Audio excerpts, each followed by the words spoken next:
Welcome to my channel Afroza dot সম্রাট kitchen. আজকে আমি বানাবো বেঙ্গন মশলা। তো এখানে আমি কি কিনেছি দেখো। প্রথমে আমি বেগুনটাকে ভালো করে কেটে নিচ্ছি। বেগুনের চারি সাইড আর ডান্ডিটা কেটে ফেলে দিয়ে মাঝখান থেকে চিড়ে মেরে রেখে দেবো ওটাকে পুর ভরার জন্য। দেখো আমি বেগুনটা এরকমভাবে কেটে নিয়েছি। এরকমভাবে আমি সব বেগুনগুলো কেটে নেব। তো এরকম সব বেগুনগুলো কাটা হয়ে গেছে, এটাকে আমি ভালো করে ধুয়ে নেব। এখানে আমি মশলা নিয়েছি রসুন, নারকেল আর কিছুটা বাদাম, এগুলোকে আমি তেলে ভাজার জন্য নিয়েছি। আর এখানে নিয়েছি আমি ফোড়নে জিরে, হিং, কারি পাত্তা আর পেঁয়াজ, হলুদ গুঁড়ো, লঙ্কা গুঁড়ো, জিরে গুঁড়ো, কান্না মশলা, লবণ। আর এখানে নিয়েছি কিছুটা ধনেপাতা কুচি। আর এখানে নিয়েছি একটা স্পেশাল মশলা, যেটা আমার চ্যানেলে দেওয়া আছে, তোমরা চাইলে আমি লিঙ্ক দিয়ে দেবো। আর এখানে দেখো, এখানে আমি এগুলোকে ভালো করে ভেজে নিচ্ছি। তো আমার ভাজা হয়ে গেছে, এবার এটাকে আমি তুলে নেব। দেখো আমার এটা ঠান্ডা হয়ে গেছে, এটাকে আমি এবার মিক্সার করে নেব। তো আমার মিক্সার করা হয়ে গেছে, এবার এটাকে আমি ঢেলে নিচ্ছি। তো দেখতে পাচ্ছ কতটা মিহি হয়েছে। আর এখানে মশলাগুলো আমি সব এখানে দিয়ে দেব।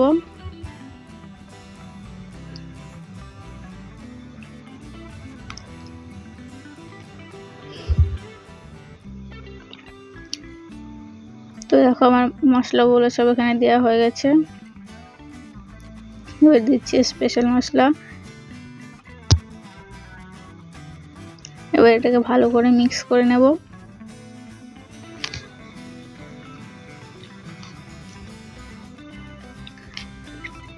তো এরকম মিক্স করা হয়েছে, এবার বেগুনের মধ্যে মশলাগুলো ভালো করে ঢুকিয়ে নেব। তো তোমরা দেখতে পাচ্ছ আমি কেমনভাবে মশলাগুলো বেগুনের ভেতরে ঢুকিয়ে দিচ্ছি।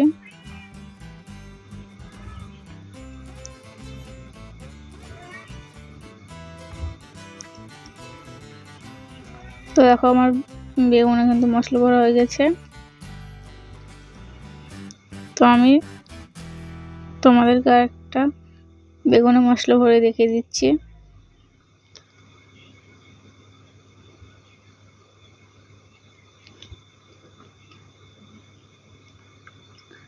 তোমরা চাইলে কিন্তু মশলাটাকে পানি দিয়ে হালকাভাবে ভিজিয়েও নিতে পারো।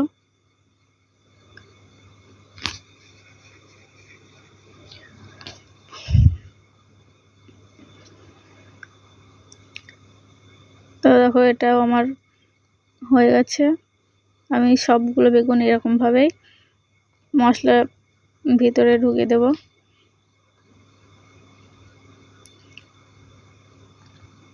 তো দেখো আমার বেগুনে মশলা ভরা হয়ে গেছে। এবার আমি কড়াইতে ফোড়নে যা যা নিয়েছিলাম সেগুলো সব দিয়ে দিচ্ছি। এবার হালকা লাল করে ভেজে নেব।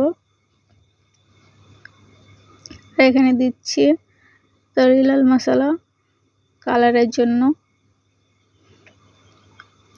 তো এটাকে ভালো করে মিশিয়ে নেব। এবার এর ভেতরে মশলা ভরে রাখা বেগুনগুলো এক এক করে দিয়ে দেব।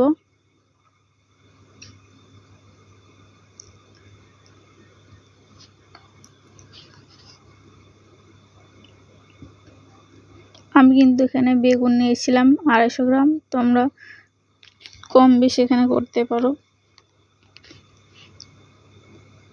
তো দেখো আমার বেগুনগুলো দেওয়া হয়ে গেছে। এবার আমি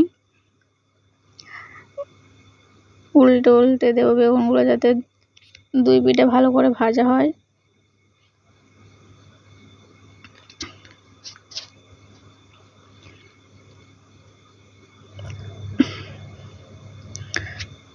তো দেখো আমি বেগুনগুলো ভালো করে উল্টে দিয়েছি।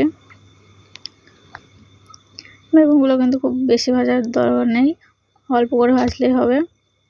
এবার আমি এখানে দিয়ে দিচ্ছি পানি। তো মিক্সারটা ধুয়ে এখানে পানি দিয়ে দিচ্ছি। এখানে আমার পানি 3 বাটি লেগেছে। আমি পানিটা একটু বেশি দিয়েছি, তোমরা চাইলে কম করতে পারো। তো দেখো আমাদের বেগুনটা ফুটে গেছে। এটাকে আমি এবার 5 মিনিট ভালো করে জাল করে নেব।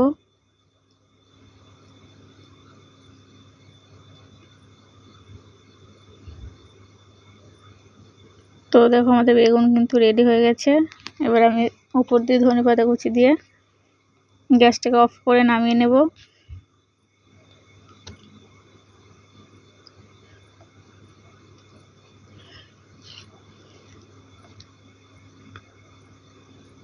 তো দেখো আমি বেগুনগুলোকে এক এক করে নামিয়ে নিচ্ছি। তোমরা কিন্তু অবশ্যই একবার বাড়িতে ট্রাই করো। এটা কিন্তু ভাত, রুটি, পরোটা যে কোনো কিছুর সাথেই দারুণ লাগে। তো দেখো আমার বেগুন মশলা রেডি। তো আজকের ভিডিওটা কেমন লেগেছে আমাকে কিন্তু অবশ্যই জানিও।